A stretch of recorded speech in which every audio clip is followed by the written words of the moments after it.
네, 반갑습니다. 우리 성경과의 만남 계속해서 공부하고 있는데 오늘은 8번째 시간 우리 성경과의 만남 함께 공부해 보도록 하겠습니다.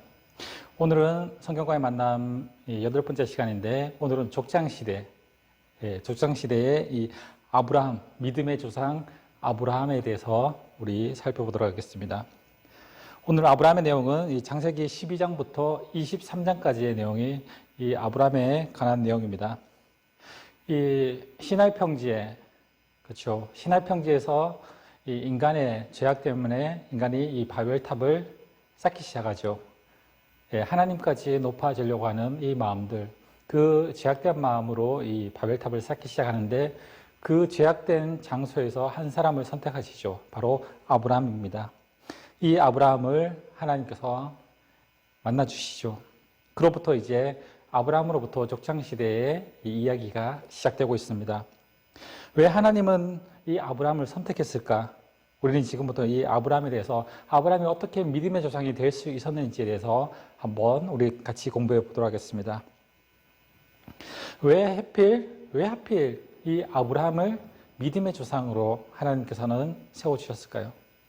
창조시대 이후에 처음 나오는 바로 이 믿음의 조상, 족장시대의 첫 번째 인물이 바로 아브라함입니다. 그 다음에 하나님은 왜 이 아브라함을 선택하신 걸까요? 우리 교재에서 보면 이 예정론에 대해서 나오고 있습니다. 예정론은 하나님이 계획하신 이 섭리를 이 땅에 이루고자 하시는 이 특정한 인물을 통해서 하나님을 부르시는데 그것이 바로 아브라함이라는 거죠. 많은 사람들은 이 예정론을 이렇게 생각합니다. 하나님은 예수 믿을 사람과 믿지 않을 사람을 이미 정해 놓으셨다. 그런데 깊이 생각하면 이것은 예정론이 아닙니다. 하나님 나라의 확장을 위해서 특정한 사람을 불러서 하나님의 일을 하게 부르시는 이 예정은 성경에 많이 등장하지만 이 지옥 갈 사람을 미리 예정하셨다. 그렇게 생각한다면 하나님은 이 사랑의 하나님이 아니라는 거죠. 천국 갈 사람과 지옥 갈 사람을 이미 예정하셨다라는 것은 하나님의 사랑에 좀 위배되는 내용일 수도 있습니다. 그래서 칼빈의 예정론에 보면은 이렇게 말하고 있습니다. 우리 기독교 강요 3권 21장 21권에 보면은 3권 21장에서 24장에 보면은 이 칼빈의 예정론에 대해서 나오고 있는데 이 칼빈은 이렇게 말하고 있습니다. 공동체적인 예정과 개인의 예정이 있다라고 말하고 있는 것이죠. 이스라엘 백성들을 이 공동체로 부르셔서 하나님의 백성으로 삼아주시고 하나님께서 이 이스라엘을 이끄셨던 선민이라고 하죠. 이스라엘 백성들은 그런 선택된 백성이 있는데 이 전체적인 이 공동체적인 예정이 있는가 하는 반면에 또한 개인적인 예정이 있다는 것이죠. 그래서 이 공동체적으로 하나님께서 예정을 하셨는데 이스라엘 백성들을 하지만 그 공동체 속에서도 개인적으로 하나님을 믿지 않고 하나님을 따르지 않는다면은 개인적인 예정에서는 벗어날 수 있다는 것입니다. 그래서 이 칼빈의 예정에서는 이 중간 상태라는 말을 쓰고 있습니다. 바로 언약 공동체에 이 적용을 해보자면은 불신자들과 이 하나님을 믿는 사람과의 이 구별은 해놨지만 이 예정된 이 구원에 아직 이르지는 못한 상태라는 거죠. 그래서 하나님의 백성과 하나님을 믿지 않는 사람과 구별됐습니다. 바로 교회 다니는 사람들이 그렇죠. 하나님을 믿는 사람들이 그렇죠. 세상 사람들과 우리는 엄연히 구별된 공동체적으로 선택받은 백성입니다. 하지만 개인적으로 개인의 신앙생활에서 하나님을 온전히 믿지 않고 교회에 다닌다 할지라도 하나님을 바르게 섬기지 못한다면 개인의 구원에는 아직 이르지 못했다는 이 중간 상태에 있다는 것입니다. 그렇기 때문에 교회에 와서도 공동체적인 이 예정 안에 들어 있다 할지라도 하나님을 제대로 믿지 못하고 있다면 완성된 하나님의 예정 속에는 아직 들어가지 못할 수 있다는 것을 기억해야 된다는 것입니다. 바로 교회 다닌다고 해서 구원받는 것이 아니라 그렇죠. 공동체적인 이 하나님의 선택된 백성 안에서 또한 하나님을 믿는 믿음을 쌓아가고 기도하고 말씀 보고 예배드리면서 하나님을 온전히 섬길 때 개인의 구원까지 완성된다는 것을 바로 말하고 있다는 것입니다. 그래서 이 예정론뿐만 아니라 이 자유의지라고 또 하는데, 하나님께서 이미 만세 전부터 하나님의 백성과 하나님의 믿지 않는 사람과 이 예정을 하셨다라는 것이 일반적으로 예정론이라고 생각합니다. 하지만 이 자유의지는 뭡니까? 바로 아니다. 하나님께서 선택된 사람도 있지만 자유의지, 내 의지를 통해서 예수를 믿고 또한 구원받을 수 있다. 자유의지를 통해서 또한 하나님을 믿을 수 있다는 자유의지론도 또 있다는 것입니다. 하지만 하나님의 예정론은 이 자유의지론과 예정론과 어느 정도 중간 상태인 예정론을 생각해 보면 되겠습니다. 하나님의 예정론은 자유의지 안에서만 예정된 예정론이다 라고 말할 수 있다는 거죠. 하나님은 끝까지 이 자유의지를 줘서, 인간에게 자유의지를 줘서 바로 이제 하나님의 백성으로 삼아 주실 것을 기다리고 계신다는 겁니다. 물론 이 특별한 이 아브라함과 같은, 아브라함 역시도 그럴 수도 있습니다. 아브라함도 하나님께서 예정하셨지만 아브라함이 자유의지를 통해서 하나님을 믿지 않고 하나님의 그 명령을 거부했다면, 그렇죠. 하나님은 아브라함을 예정하셨지만 아브라함을 끝까지 그 구원에 이르기까지 이끄시지는 않았을 수도 있다는 겁니다. 그렇기 때문에 하나님께서 우리를 예정해서 하나님의 백성 삼아 주셨으면 이 공동체적인 예정을 통해서 우리가 공동체적인 예정 안에 들어갔다면 개인적인 구원에 이르기 위해서 힘써야 된다는 것을 말하고 있습니다. 그렇다면 또 왜 아브라함을 하나님께서는 선택하셨을까? 우리 교재에서 보면은 이 히브리적인 사상에 대해서 얘기하고 있습니다. 첫 번째는 이 히브리 사상은 하나님 중심적인 사상이라는 거죠. 이 헬라 사상은 내 중심적이고 내 힘으로 할 수 있다는 사상이지만 이 히브리적인 사상은 하나님, 오직 하나님 중심적인 사상이라는 것이죠. 그 두 번째는 관계 중심 사상입니다. 그래서 이 성경에 보면은 아무개라고 하지 않고 베드로의 형제 안드레, 아브라함의 아들 이삭, 누구의 형제, 누구의 아들, 누구의 손자, 반드시 이 관계에 대해서 이야기하고 있다는 것입니다. 바로 나 혼자서는 절대로 천국이 이루어지지 않는다는 겁니다. 바로 하나님과의 관계, 사람과의 관계를 통해서 하나님은 하나님의 나라를 이루어 가신다는 것입니다.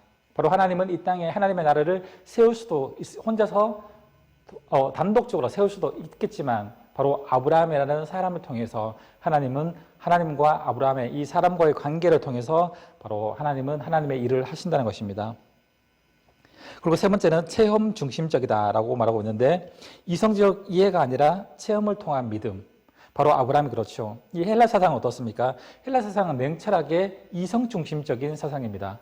이성적으로 이해되어야만 이성적으로 이해할 수 있어야만 바로 받아들이는 것이 헬라 사상인데, 바로 히브리적인 사상은 체험적으로 느끼게 되면 그것을 받아들이는 것이 바로 이 히브리적인 사상입니다. 그래서 아브라함을 선택할 때 어떻게 합니까? 바로 아브라함에게 온갖 고난을 통해서 아브라함을 그렇게 믿음의 조상으로 세워주시기 위해서 고난도 역경도 일으켜서 바로 아브라함을 세우신다는 것입니다. 그래서 이제 하나님께서는 이 아브라함을 부르시고 아브라함을 바로 하나님의 이 믿음의 조상, 하나님의 천국을 세워주시겠다는, 그 하나님의 나라를 세워주시겠다는 약속으로 이 아브라함에게 언약을 하십니다. 그것이 무슨 언약입니까? 바로 우리가 잘 알고 있는 헷불 언약입니다. 이 고대 근동의 이 언약 체결 방식이죠. 헷불 언약. 이 언약을 바로 하나님과 아브라함이 맺었다는 것입니다. 아브라함이 하나님께 이 땅에 모래같이 수많은 별과 같이 이 자손을 주시겠다고 약속하시면서 바로 이 헷불 언약을 아브라함과 맺으셨다는 것입니다. 그렇죠. 이 고대 근동에서 이 헷불 언약은 어떤 언약입니까? 바로 이 고기를 반으로 쪼개서 이 약속을 하는 그 두 당사자가 이 사이를 지나갑니다. 이게 바로 언약에 체결됩니다. 무슨 의미냐면은 바로 이 쪼개진 고기 사이로, 쪼개진 뭐 양이나 소나 이 반으로 쪼개져서 쪼개진 그 상태에서 이 사이를 지나가는데 만약 우리 둘 사이에 누군가 한 사람이 이 언약을 깨트려 버리면 바로 이 동물이 쪼개진 것처럼 목숨을 걸고 내가 반으로 쪼개지겠다는 그 의미를 바로 이 횃불 언약을 통해서 약속하시는 것입니다. 바로 하나님께서 아브라함에게 하신 약속이 바로 이 횃불 언약입니다. 그렇다면 하나님은 자기 자신을 거시고 이 아브라함과 약속을, 이 언약을 하신 것입니다. 아브라함을 믿음의 조상으로 세워주시고 아브라함을 수많은 이 족속의 이 믿음의 조상으로 세워주시겠다는 그 약속을 횃불 언약을 통해서 하나님 자신을 거시고 바로 이 아브라함과 약속해 주신 것입니다. 이 아브라함에게 약속하신 이 언약, 이 세 가지가 무엇입니까?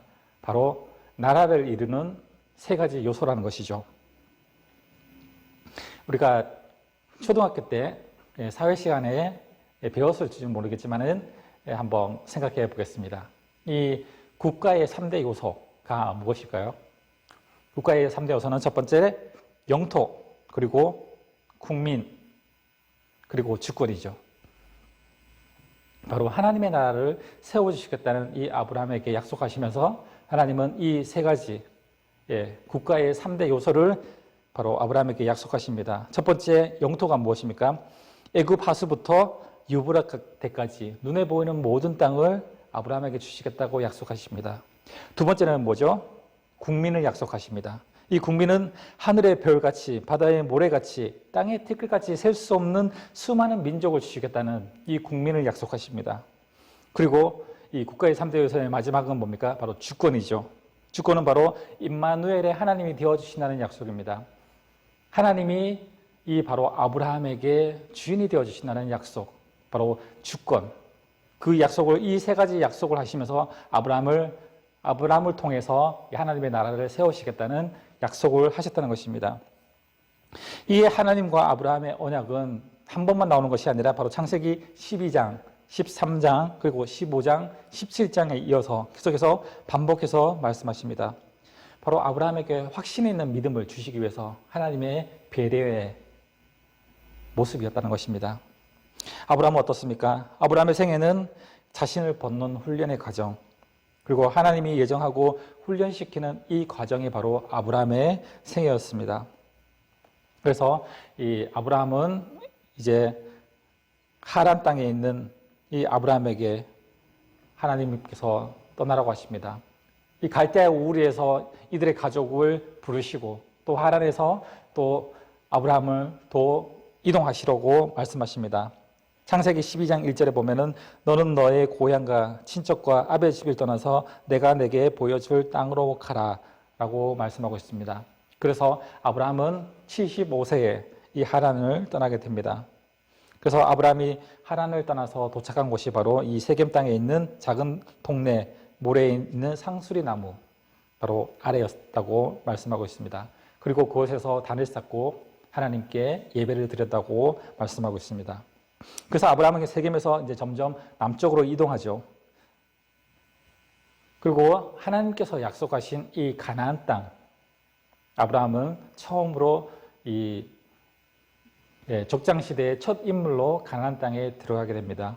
하지만 아브라함은 이 가나안 땅에서 살면서 기근 때문에 점점 남쪽으로 내려가겠죠. 그리고 결국 어디까지 내려갑니까? 바로 애굽까지 가는 사건이 나옵니다. 애굽에서 어떤 교훈을 얻었습니까? 이 아브라함은 기근이 심해서 먹고 살기 위해서 애굽으로 내려갔는데 바로 이 애굽에서 어떤 일이 일어납니까? 바로 아내 사라를 누이라고 속여서 바로 이 왕에게 빼앗긴 사건이 일어납니다. 바로 왕이 바로 이 사라를 데리고 가서 동침하려고 할 때 하나님께서 재앙을 내리시고 바로 이제 바로 왕은 이 재앙이 아브라함의 아내를 뺏은 일 때문에 생겼다는 것을 알고 이 아브라함에게 많은 재물을 줘서 내어보내게 되죠. 성경에서 보면은 이 약속의 땅을 버리고 떠난 모든 사람에게 이 재앙을 받는다고 나오고 있습니다. 바로 하나님께서 약속하신 아브라함에게 약속하신 땅이 어디입니까? 바로 가나안 땅입니다. 그런데 아브라함은 먹고 살기 힘드니까 바로 하나님께서 약속하신 그 땅을 버리고 자기가 생각하고 자기가 원했던 땅으로 이동하기 시작했다는 것입니다. 하나님께서 약속의 땅을 해 주셨음에도 불구하고 아브라함은 떠났다는 것입니다. 예, 이 성경에서 보면은 하나님의 약속을 버리고 떠난 이 사람들에게 재앙이 임하는 사건들이 많이 일어나는데 롯도 마찬가지죠. 요단 동편 소돔과 고모라에 있는 이 소알 땅으로 내려갔을 때 이 롯 역시 이 소돔과 고모라가 멸망하면서 그들의 가족이 멸망하게 되는 그런 사건들이 나오죠. 에서 역시 마찬가지입니다. 야곱이 하란 땅에서 돌아왔을 때 헤브론 자기 집을 버리고 사해 밑에 있는 이 세일 산으로 떠나서 이방 족속이 됩니다.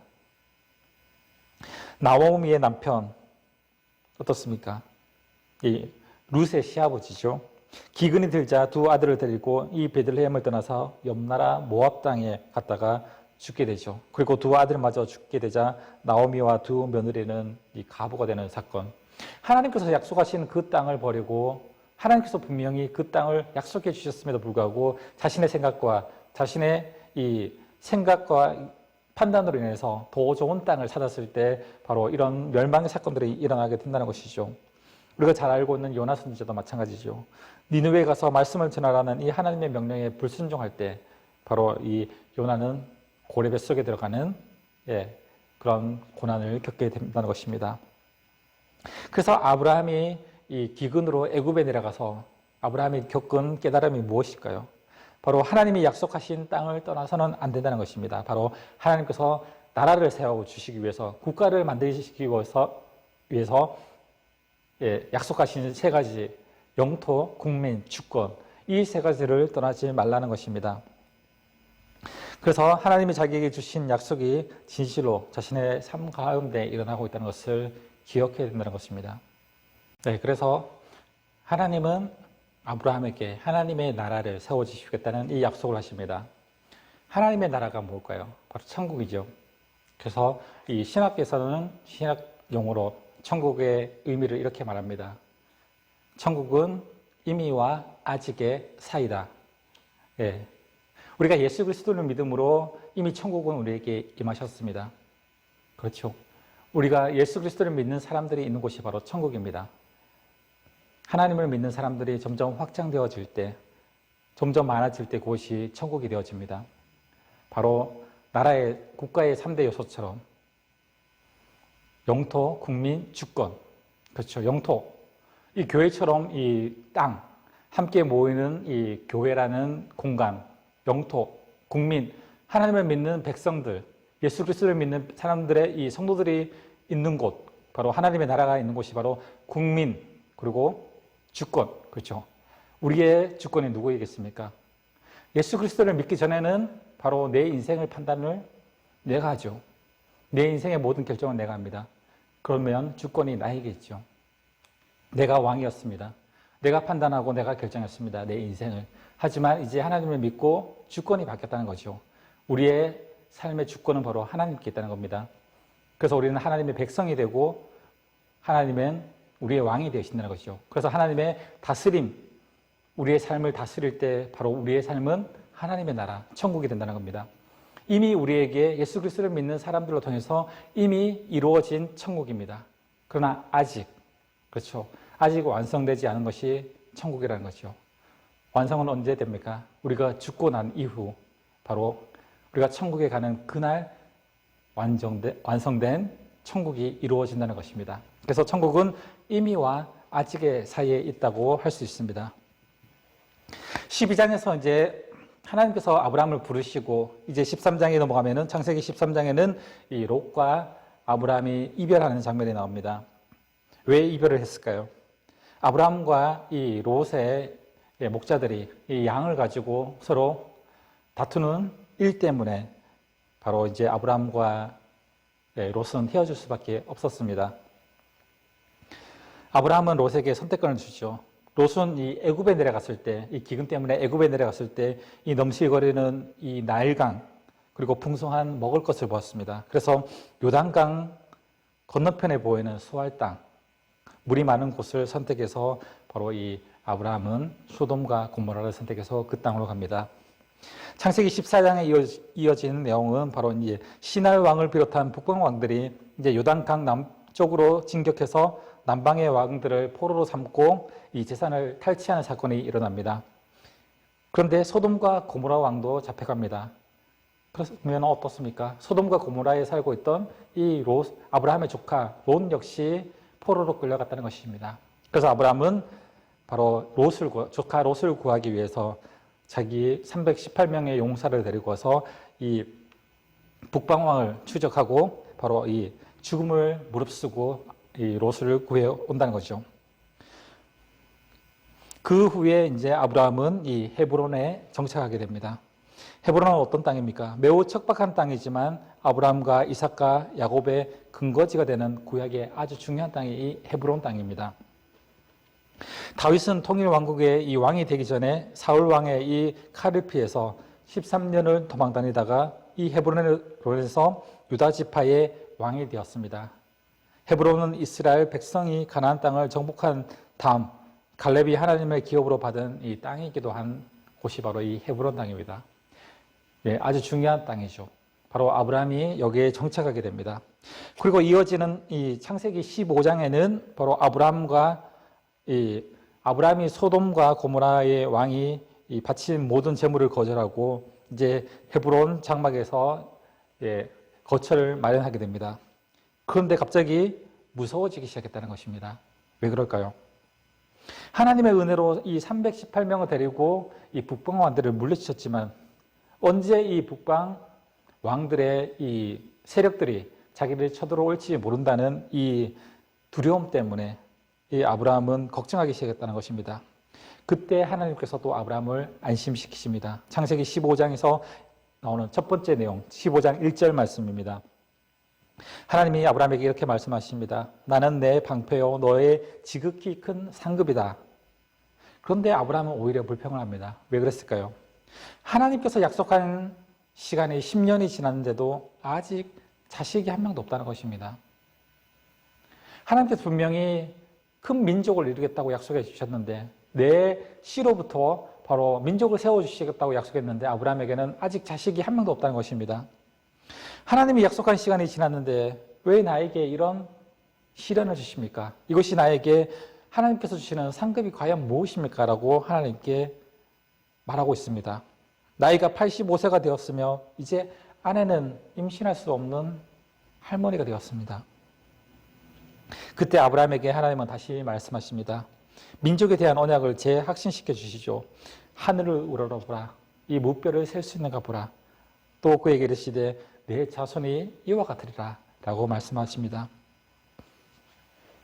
그리고 땅에 대한 언약도 재확인시켜 주십니다. 아브라함은 애굽 하수에서부터 유프라테스까지 엄청난 땅을 주시겠다는 이 하나님의 말씀에 처음으로 증거를 요구합니다. 그러자 하나님은 어떻게 합니까?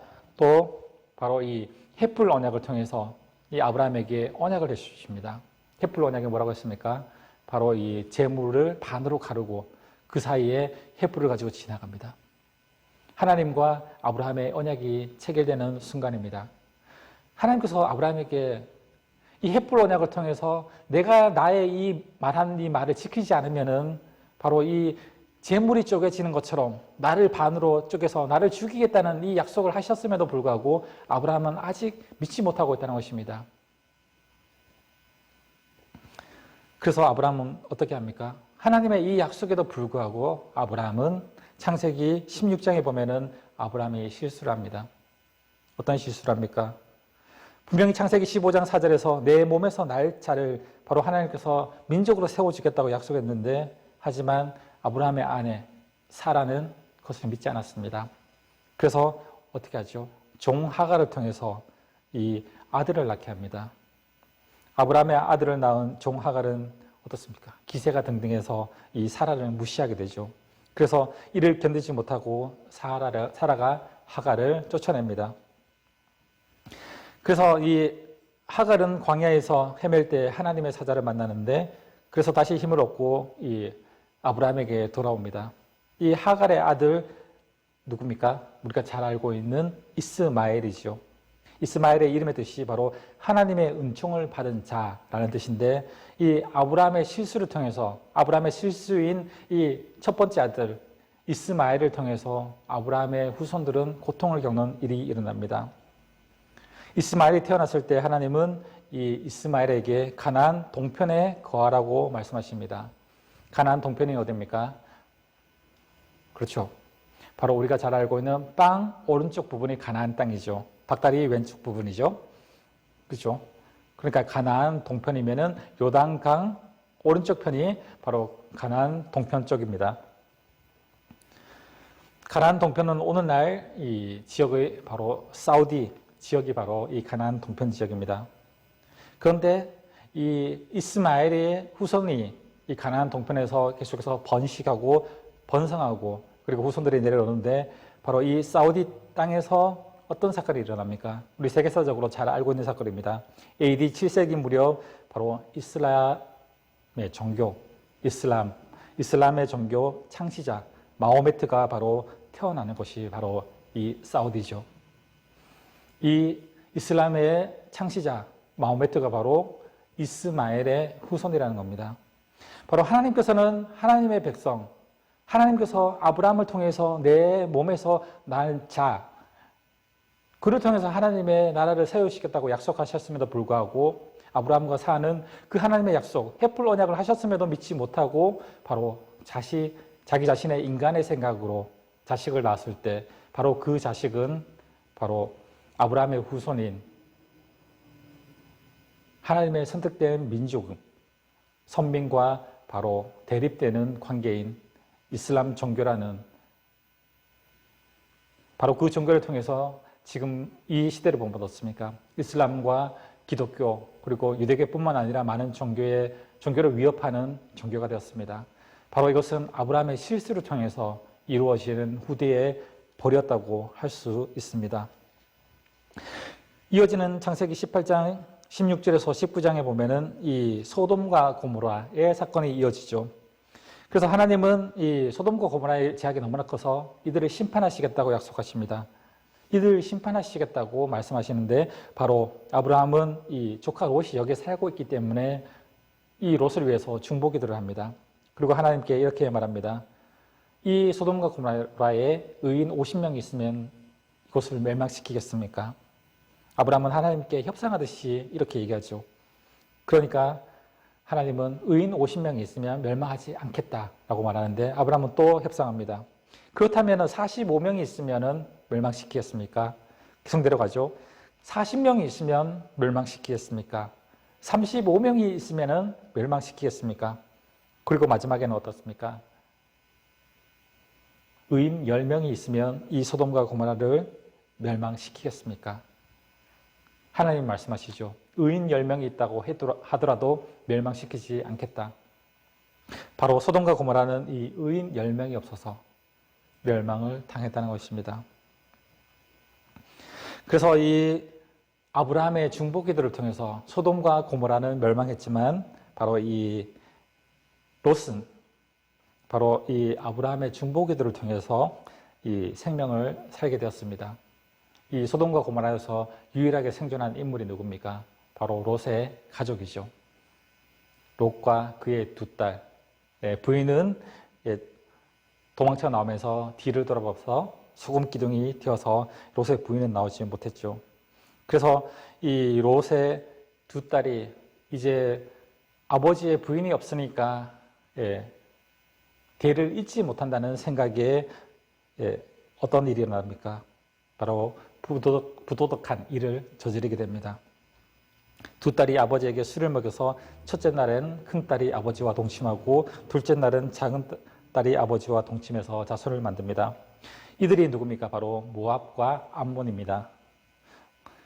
모압과 암몬이 바로 모압 족속과 암몬 족속의 이 족장이 되는 내용이죠. 모압 족속은 사해 오른쪽에, 암몬 족속은 요단 동편에 살게 되었습니다. 모압 족속에서 나온 이 사람들이 누굽니까? 모압 족속의 사람들이 섬기는 신이 뭐죠? 바로 그모스 신이죠. 그모스 신을 섬기고 바로 이 모압 왕 발락은 점술과 발람을 통해서 또한 이스라엘을 저주하게 하는 사건들이 우리 성경에서 볼 수 있습니다. 이 발람의 꾀에 의해서 이스라엘은 바로 바알 부호를 섬기게 됩니다. 바로 이 발람을 통해서 발락이라는 이 왕이 발람이라는 바로 이 점술가를 통해서 이 이스라엘 백성들을 미혹해서 바로 이 바알부월이라는 신을 섬기게 만들죠. 이 사건을 통해서 바로 이 모압 족속은 이스라엘 백성들과 적이 되는 사건이 나옵니다. 그래서 BC 107년경에 이 모압은 바로 로마에 의해서 멸망당하게 된다는 거죠. 이어서 나오는 창세기 17장은 이제 아브라함이 99세가 되었을 때 드디어 하나님께서 이 아브라함에게 출생을 예고하십니다. 내 아내 사라가 내게 아들을 낳으리니 너는 그의 이름을 이삭이라 하라. 내가 그와 내 언약을 세우리니 그의 후손에게 영원한 언약이 되리라 라고 말씀하십니다. 이것은 놀라운 일이죠. 하나님의 이 말씀을 듣고 이 믿음의 조상 아브라함은 웃었습니다. 그리고 그의 아내 사라도 역시 웃었습니다. 하나님께서 약속해 주셨음에도 불구하고 믿지 못하는 장면이죠. 하나님은 아브라함을 본토 친척 아비 집에서 떠나게 한 뒤 계속해서 한 단계씩 그의 인생을 인도해 오셨습니다. 아브라함에게 자기의 것을 벗어나게 하고 목숨을 걸고 롯을 구하고 증보기도 하게 하십니다. 온전히 하나님만을 바라보게 하십니다. 그런 과정을 통해서 아브라함을 믿음의 조상으로 세워주시고 계신 것입니다. 그렇게 24년 동안 하나님의 인도하심을 받았지만 아브라함은 이 하나님의 예언 앞에서 웃고 말았습니다. 그렇게 이제까지 인도하셨던 하나님 이 약속, 그 언약을 무시했다는 것이죠. 우리는 육신에 속해 있기 때문에 바로 하나님께서 이런 약속을 주셔도 이해되지 않으면 믿기 힘들다는 것입니다. 바로 하나님의 일은 인간의 이성으로 이해되지 않는 사건들이 많다는 것입니다. 그 후 1년 후에 어떤 일이 일어납니까? 정말 하나님의 창조적인 역사가 일어나게 되죠. 바로 아브라함은 100세에 하나님의 약속대로 아들을 얻게 됩니다. 이어서 창세기 22장 보면은 이제 믿음의 조상이 되는 장면이 나옵니다. 이 아브라함이 낳은 이 이삭이 어느새 소년이 됩니다. 그때 아브라함은 다시 하나님의 시험을 받게 됩니다. 하나님이 어떤 명령을 하십니까? 아브라함에게 이 아들 이삭을 번제로 바치라고 말하고 있습니다. 번제가 뭡니까? 많은 제사 중에 하나이지만 이 레위기 1장에 보면은 이 제사의 종류가 많이 나오는데 그중 번제라는 제사의 방법이 나옵니다. 번제는 바로 제물의 목에 칼을 찔러서 죽이고 피를 내어서 그리고 그 오장육부를 다 꺼내고 몸에 각을 떠서 태워드리는 것이 바로 번제라는 것입니다. 이 번제가 바로 하나님께서 아브라함에게 명령하신 제사의 방법이라는 겁니다. 그것도 자기의 가장 사랑하는 아들 이삭을 그렇게 바치라는 겁니다. 이럴 때 우리는 어떤 마음이 들까요? 이것을 책으로 만든 이 신학자가 있습니다. 키에르 케고라라는 신학자가 있는데 공포와 전율이라는 책에서 바로 이 아브라함의 믿음에 대해서 쓴 장면들이 있습니다. 우리가 이 교재에서 보면 알 수 있듯이 이 3페이지에 보면은 키에르 케고르의 공포와 전율이라는 이 모습, 이 아브라함의 믿음의 모습을 적은 책에 대해서 설명해 주는 내용이 있습니다. 우리 교재 3페이지 보면은 이 키에르 케고르의 공포와 전율, 아브라함의 신앙에 대해서라는 장면이 나오는데 이 키에르 케고르는 이 역설의 신학자입니다. 그래서 칸트와 헤겔에 대한 이 반응이 있는데 이 키에르 케고르는 나는 칸트와 헤겔의 주장은 이해해도 아브라함은 이해할 수 없다라는 말을 합니다. 내가 이해하지 못할 정도면 그 사람도 이해하지 못할 것이다. 신앙은 이성이 끝나는 지점에서 시작한다 라고 말하고 있습니다. 그래서 이 아브라함이 자식을 낳을 수 없는 상황, 하나님의 약속하셨음에도 24년이 지난 후에도 하나님의 약속이 이루어지지 않은 이 상황 가운데 아브라함은 어떤 믿음을 가지고 있었을까라고 바로 이 키에르 케고르는 이렇게 말합니다. 첫 번째는 이 세 가지의 마음이 있었다고 말하는데 첫 번째는 믿었다는 거죠. 계속해서 기다리면 언젠가는 하나님께서 자식을 줄 것이다 라는 믿음. 그리고 세 번째는 불신. 예, 자식을 안 줄 거라는 믿음.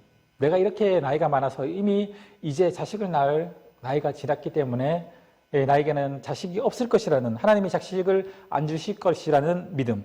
그리고 두 번째 내용이 나오죠. 두 번째는 갈로로 되어 있는데 바로 아들을 주시지 않을지라도 하나님을 신뢰합니다라는 이 두 번째 믿음이 있었을 것이라는 바로 키에르케고르의 주장이 있습니다. 여러분들은 보시기가 어떻습니까? 믿음과 불신앙 그 가운데 있는 이 한 가지의 신앙. 인간의 눈으로 보기에는 믿음이 있어 보입니다. 아들을 주시지 않더라도 그래도 하나님을 신뢰합니다. 아브라함이 이런 믿음을 가지고 있었을 수도 있다는 이 키에르케고르의 주장이라는 거죠. 우리 인간의 보기에도 바로 이것은 좀 믿음이 있어 보인다는 것이죠. 하나님이 약속해 주셨는데 그 약속이 이루어지지 않았을 때 그래도 나는 하나님을 신뢰합니다. 하나님이 아들을 주시지 않더라도 저는 하나님을 신뢰합니다. 라는 이 모습을 보면은 왠지 믿음이 있어 보이는데 이것은 오히려 믿음이 없는 것이라는 것이죠. 왜냐하면 하나님이 분명하게 햇불 언약을 통해서 약속해 주셨음에도 불구하고 하나님의 능력을 제한했다는 것입니다. 천지창조를 만드신 하나님이 못하시는 것이 있습니까? 그런데도 불구하고 이 하나님의 약속을 믿지 못했다는 거죠. 설마 내가 이렇게 나이가 많아서 늙었는데 설마 나에게 아들이 있을까? 그래도 하나님 아들을 안 주셔도 저는 하나님을 신뢰하겠습니다. 라는 이 믿음이 정말 제대로 된 온전한 믿음인가? 라는 거죠. 이것은 또한 자식이 자신을 합리화시키는 믿음이라는 거죠. 자신을 높이고 하나님을 낮춘다는 겁니다. 왜냐? 나는 하나님께서 나에게 자식을 주지 않더라도 나는 하나님을 신뢰하니까 나의 믿음은 이 정도다. 그런데 나의 믿음을 높이고 하나님의 이 능력을 낮추는 말이라는 겁니다. 무슨 말입니까? 전능하신 하나님께서 이런 일들은 못하실 것이다. 라는 하나님을 제한한다는 생각이죠. 우리의 삶도 마찬가지입니다. 이런 마음들 들지 않을 수 없을 수 있다는 거죠.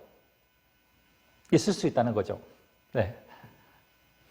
무슨 말이냐면 하나님을 믿는 믿음 확실하죠. 믿지 않는 불신앙 확실하죠. 그런데 이 중간 단계, 두 번째 믿음의 단계는 뭐냐? 하나님께서 분명히 약속해 주셨음에도 불구하고 그 일이 하나님의 응답이 이루어지지 않을 때 계속해서 끝까지 기다리는 것이 아니라 그것을 하나님의 능력을 제한하고 그래도 하나님 나에게 응답하지 않으실지라도 저는 하나님을 신뢰합니다. 하나님을 향한 믿음은 잃지 않겠습니다. 라는 거죠. 대신 이 하나님의 능력을 제한한다는 마음이 이 속에 내포되어져 있다는 것입니다. 바로 이때 백세의 아들을 낳고 성장하고 아들을 바치고 번제로 태워 하나님께 바치라는 이 사건 속에서 또한 이 세 명의 마음들이 나옵니다. 키에르케고르가 바로 말했던 이 세 명의 사람들의 마음들을 이렇게 말합니다. 이삭의 경우는 자기를 죽이려고 하는 이 아버지의 모습을 봅니다. 아브라함이 번제를 바치려고 하는데 그 제물이 자기 자신이었습니다. 이 모습을 이삭이 봤을 때 어떤 마음이 들었을까요? 하나님, 세상에는 제 아버지가 없습니다. 정말 믿을 사람이 없네요. 내 아버지도 나를 죽이려고 하는 이 상황 가운데 그렇다면 하나님께서 내 아버지가 되어 주십시오. 라는 이 마음이 들었을 것이라는 거죠. 사라의 경우는 어떻습니까? 이 아브라함과 이삭의 사건을 듣고 더욱더 믿음이 성숙해졌을 수도 있다는 거죠. 바로 하나님께서 예비하신 이 임마누엘의 은혜를 바로 이 사라는 듣고 그의 믿음이 성숙해졌을 수도 있다는 겁니다. 그리고 아브라함의 경우는 순종의 믿음 가질 수도 있었고, 그리고 불신, 하나님 나에게 어떻게 이룰 수 있습니까? 백세 하나님께서 주신 이 아들을 어떻게 죽이라고 하십니까? 불신앙, 그리고 조금 전에 말씀했던 이 두 번째 신앙, 하나님의 능력을 제한하면서 자기를 높이는 이 마음들, 바로 이것이 정말 믿음이 아니라 이것도 불신앙일 수 있다는 마음이라는 것을 생각해 봤으면 좋겠습니다. 그래서 이 창세기 22장에 이삭을 번제로 바치는 사건, 조금 더 이 키에르케고르의 공포와 전율이라는 책을 우리가 지금은 절판되어서 나오지 않고 있겠지만 이 책을 통해서 조금 더 이 아브라함의 믿음에 대해서 살펴보는 시간이 되었으면 좋겠습니다. 그래서 어떻습니까? 이제 아브라함은 끝이 좋지 않게 나옵니다. 이삭이 태어나기 전 이 하갈을 통해서 바로 이스마엘이라는 이 아랍 족속이 나옵니다. 결국 아브라함은 믿음의 조상으로 세워졌지만 우리가 알기에는 믿음의 조상으로 부름받고 있지만 바로 이 아브라함은 자기 자신의 생각, 하나님께서 약속하신 그 언약을 믿지 못했을 때 바로 이 아브라함은 바로 자기 생각으로 자식을 낳아서 이스마엘이라는 자식을 통해서 바로 후손들이 고통을 받고 되는 이런 일들이 이어졌다는 것입니다. 아내 사레가 죽은 후 이제 후처 구두라를 두어서 아브라함은 175세까지 살았고 그 후처의 아들들 중에 이제 미디안 족속이 나옵니다. 후처들을 통해서 얻은 자녀들은 하나님이 주신 이 이삭의 후손들을 괴롭히는 역할밖에 하지 못하는 이 사건들이 나오죠. 아브라함 분명히 하나님께서 내 부인 사라를 통해서 민족을 만들어 주시겠다는 이 약속을 했음에도 불구하고 이것을 믿지 못하고 자기 생각과 자기의 뜻대로 행했을 때 바로 그 후손들이 이 하나님이 선택한 이 선민인 이스라엘 백성들을 괴롭히는 그 이방 족속들이 되었다는 이 사건들을 통해서 우리가 오늘 이 아브라함, 믿음의 조상 아브라함이지만 그 아브라함도 실수를 통해서 그의 후손들이 바로 고통을 겪게 되는 이런 사건들이 일어났다는 것을 기억했으면 좋겠습니다. 그래서 여러분들도 바로 하나님께서 약속하신 그 약속은 믿음으로 기다리며 이 약속이 이루어질 때까지 기도하면서 견뎌야 된다는 것입니다. 하나님의 약속, 하나님의 그 언약이 이루어지지 않는다고 해서 내 뜻대로 행하는 이 일들을 통해서 바로 아픔을 겪게 되는 이 사건들이 일어났다는 것이죠. 오늘은 이 믿음의 조상 아브라함에 대해서 우리가 한번 살펴봤는데 이 믿음의 조상 이 죽장시대의 첫 번째 인물인 이 아브라함을 통해서 우리의 믿음도 다시 한번 생각해보는 시간이 되었으면 좋겠습니다. 그래서 창세기 12장부터 창세기 50장까지가 바로 우리가 배웠던 족장시대의 내용이죠. 그 족장시대의 첫 번째 인물이 바로 아브라함의 아들 이삭, 이삭의 아들 야곱의 아들 요셉을 통해서 이 네 명의 족장을 통해서 이제 족장시대의 사건들은 흘러가게 됩니다. 그래서 우리가 다음 시간에는 이 아브라함의 아들 이삭과 바로 야곱 그리고 요셉에 대해서 이 족장시대의 세 명의 인물을 다음 시간에는 우리가 한 번 더 살펴보도록 하겠습니다. 오늘도 성경과의 만남 통해서 우리가 부족하지만 조금 더 성경을 이해하고 알아가는 시간이 되었으면 좋겠습니다. 오늘 수고하셨고 한 가지 당부드릴 말씀이 있습니다. 뭐냐면은 우리가 성경과의 만남을 통해서 성경 공부를 하는데 혹시라도 이 성경을 통해서 이 공부를 할 때 이해되지 않거나 궁금한 이 성경의 내용들이 있다면 언제든지 저에게 연락을 해 주시면은 제가 그 내용에 대해서 이 영상이 끝나는 마지막 부분에 다시금 설명해 드리는 시간을 갖도록 하겠습니다. 그래서 이 성경 공부를 할 때 이해되지 않는다고 해서 그냥 넘어가는 것이 아니라 성경의 내용들은 어느 정도 다 이해할 수 있는 내용들이기 때문에 우리가 성경을 자세히 공부하지 않아서 이해할 수 없는 것이지 성경을 조금만 공부한다면 그 내용들이 다 이해되는 내용이기 때문에 성경 공부를 하면서 이해되지 않는 부분이 있다면 저에게 개인적인 카톡이나 아니면 문자나 전화하셔서 궁금하신 점들이 있다면 연락하시면 제가 그것에 대해서 다시금 알려드리도록 하겠습니다. 그래서 지난 시간에 우리가 가인과 아벨의 이 제사에 대해서 살펴봤는데 질문이 있어서 오늘 이 영상 마지막 부분에 지금 이 내용에 대해서 잠시 설명하는 시간을 갖도록 하겠습니다.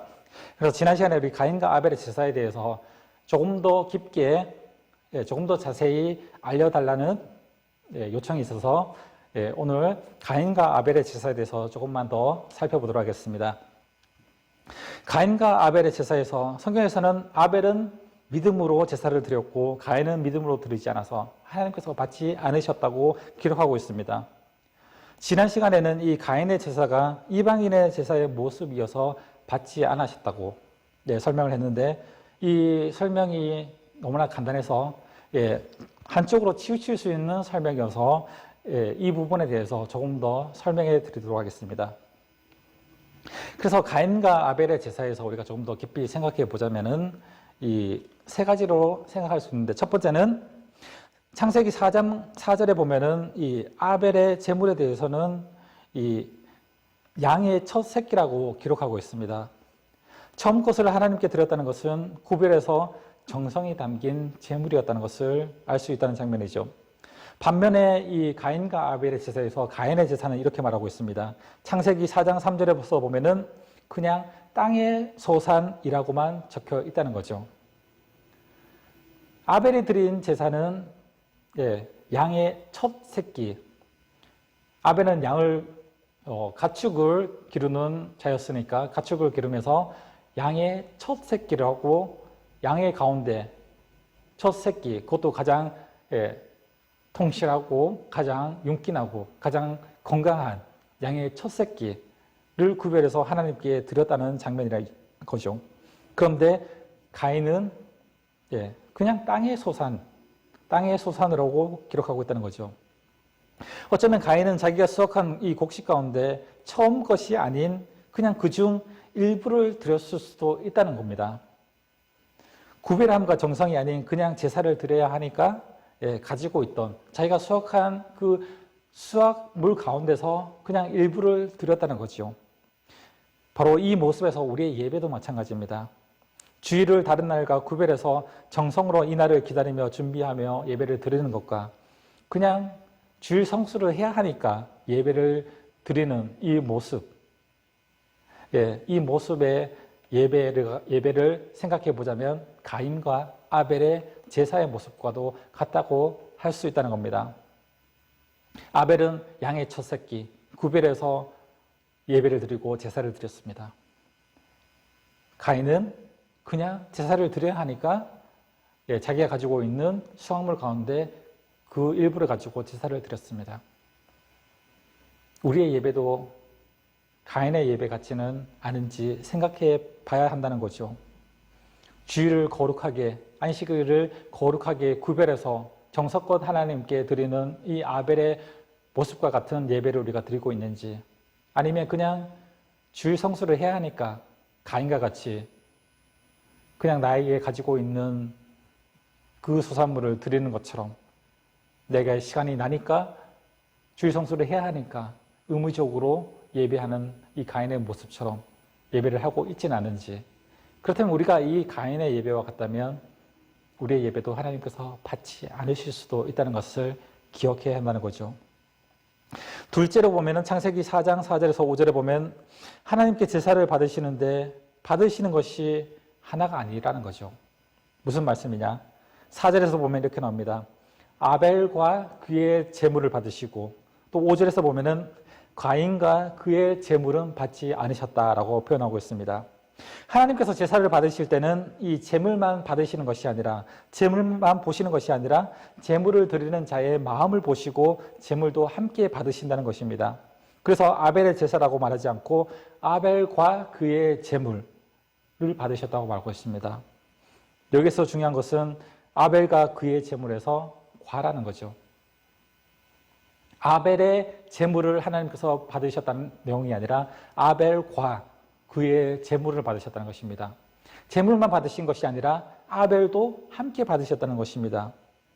제물이 번제가 되어서 불에 태워져 하나님께 올라가지만 제사를 드리는 자도 이 제물처럼 자신을 죽이고 하나님께 순종하겠다는 마음으로 제물을 드려야만 하나님께서 제물과 함께 제물을 드리는 자도 함께 받으신다는 것입니다. 그래서 예배는 제물을 드리는 자와 제물을 함께 온전히 드려야만 온전한 예배가 제사가 될 수 있다는 것을 기억해야 된다는 것입니다. 우리가 주일날 예배를 드릴 때도 마찬가지입니다. 형식적으로 와서 교회에 와서 아니면 인터넷으로 드리든지 형식적으로 그 자리에 앉아서 찬양하고 말씀 듣고 예배하는 것은 그냥 제물만 드리는 것입니다. 하지만 온전한 예배는 제물과 함께 바로 자신의 마음과 자신의 정성과 자신도 함께 드리는 것입니다. 이것이 바로 아벨의 제사라는 것입니다. 하나님께서 가인의 제사를 받지 않으신 이유가 그것입니다. 가인의 제물은 하나님께서 받으셨을 수도 있습니다. 하지만 가인은 받지 않았다는 거죠. 가인과 그의 제물 함께 받지 않으셨다는 것입니다. 제물을 드리는 자의 마음이 온전하지 않는다면 그의 제물도 받지 않으신다는 것입니다. 이것이 온전한 예배고 온전한 제사, 바로 아벨의 제사에서 우리는 기억해야 될 모습이 바로 이것이라는 거죠. 아벨과 그의 제물, 가인과 그의 제물. 예배는 이 두 가지가 온전히 하나님께 드려질 때 하나님께서 연락하시는, 받으시는 온전한 예배가 된다는 것을 또한 기억하시길 원합니다. 그리고 세 번째로 우리가 생각해 볼 문제는 히브리서 11장 4절을 보면은 이렇게 나오고 있습니다. 믿음으로 아벨은 가인보다 더 나은 제사를 하나님께 드렸다라고 말하고 있습니다. 그렇다면 여기에 나오는 더 나은 제사는 무엇입니까? 아벨은 믿음으로 가인보다 더 나은 제사를 드렸다고 말하고 있습니다. 이것을 단순히 앞에 마음과 정성을 담긴 제사라고 볼 수 있습니다. 그러나 이것은 하나님께서 진정으로 원하시는 제사의 모습이라고 볼 수는 없습니다. 즉 아벨의 피의 제사가 가인의 땅의 소산의 제사보다 하나님께서 더 합당하시게 받으시는 제사였다는 겁니다. 가인은 어떻습니까? 구하기 쉽고 바치기 쉬운 제물이었습니다. 반면 아벨의 제사는 어떻습니까? 이 아벨의 양의 제사는 양을 잡고 양을 죽이고 그리고 양의 털을 뽑고 가죽을 벗기고 오장육부를 꺼내고 구별해서 각을 뜨고 번제를 드리는 이 정성, 바로 하나님께서 받으시는 제사야. 이 정성으로 드리는 제사를 하나님께서 받으셨다는 것입니다. 그리고 지난 시간에 말했던 바로 이 가인의 제사는 그냥 곡식으로 하나님께 드리는 제사는 이방 신에게도 하는 제사의 방법이었다는 것이죠. 그래서 이 시대에는 가인과 아벨, 지금 이 시대는 하나님께서 정말 합당하시게 받으시는 제사가 바로 피의 제사인 양을 번제로 바치는 제사의 모습일 수도 있다는 것입니다. 이 제사의 모습이 어떻습니까? 이후에 가면은 바로 이 피의 제사는 예수 그리스도를 의미하는 제사의 방식입니다. 예수 그리스도가 피를 흘리면서 그 피를 흘려주심으로 인류의 모든 죄를 씻기는 그 모습이 바로 이 양의 피를 통해서 드려지는 제사의 방식이었다는 것입니다. 그래서 이 세 가지의 모습을 기억할 때, 지난 시간에 이 가인과 아벨의 제사에 대해서 시간상으로 너무 이렇게 이방인의 제사의 모습이어서 하나님께서 받으시지 않으셨다라고 간단하게 설명했는데, 그렇게 설명하면은 조금 오해의 소지가 있을 수도 있다라는 생각에 이 세 가지의 방법을 여러분들에게 소개시켜 드리는 것입니다. 그래서 우리가 생각할 때, 이 세 가지의 모습을 생각할 때 온전한 가인과 아벨의 이 믿음의 제사, 아벨의 믿음의 제사는 바로 이 세 가지의 생각에서 우리가 이제 다양하게 생각해 볼 수 있다는 것을 여러분들에게 말씀드립니다. 그래서 이런 모든 상황들을 생각해 볼 때 가인은 하나님께 정성과 믿음 그리고 자신을 온전히 순종하며 낮추는 이 제사를 드리지 못했다는 것을 알 수 있습니다. 그래서 결론적으로 가인은 믿음 없는 제사를 드려서 하나님께서 그의 제사를 받지 않으셨다는 것입니다. 지금 코로나19 사태를 통해서 정성으로 예배하기에 힘든 상황입니다. 교회에 가서 현장 예배를 드리든지 집에서 인터넷 예배를 드리든지 우리들의 마음속에 이 가인과 같은 마음이 있다면 하나님께서는 그의 예배를, 그의 제사를 받지 않으신다는 것을 기억해야 합니다.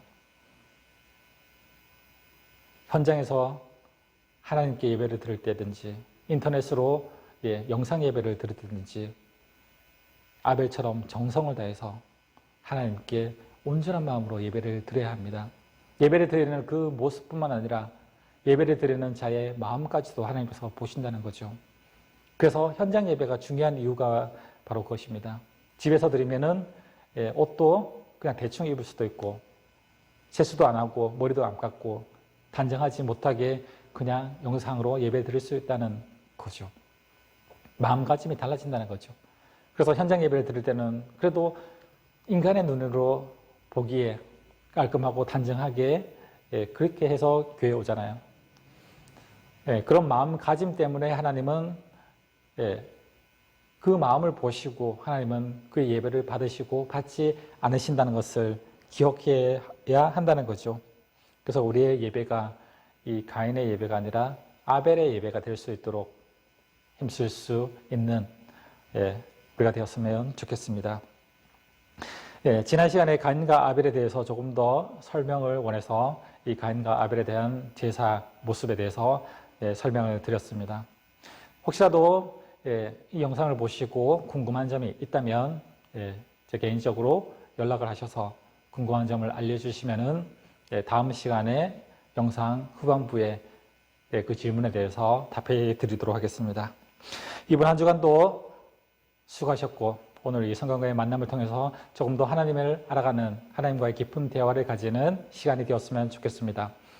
이 공부뿐만 아니라 이제 개인적으로 교제를 통해서 공부를 하실 때 더욱더 하나님과의 깊은 관계를 맺고 하나님과의 깊은 대화를 하고 진정한 만남이 이루어지시기를 축복하겠습니다. 오늘도 수고하셨습니다. 다음 시간에 또 뵙도록 하겠습니다.